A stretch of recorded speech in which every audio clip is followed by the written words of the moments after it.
Sa mga hindi pa nakakaalam, ito pala ang naging kasaysayan ni Erwin Tulfo. Tara, samahan ninyo ako at kilalanin pa natin siya.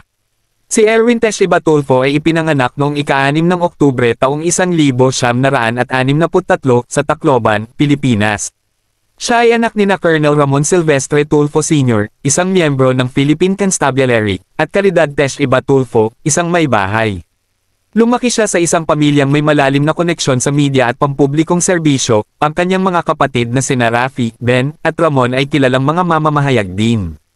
Nag-aral siya ng Bachelor of Science in Business Administration sa University of the East at nagtapos noong 2005. Karanasan sa militar. Bago pumasok sa mundo ng media, naglingkod si Tulfo sa United States Army mula 1988 hanggang 1992. Ang karanasang ito ay nagbigay sa kanya ng disiplina at pananaw na naging kapaki-pakinabang sa kanyang karera bilang mamamahayag. Karera sa media. Nagsimula ang kanyang karera sa media bilang news anchor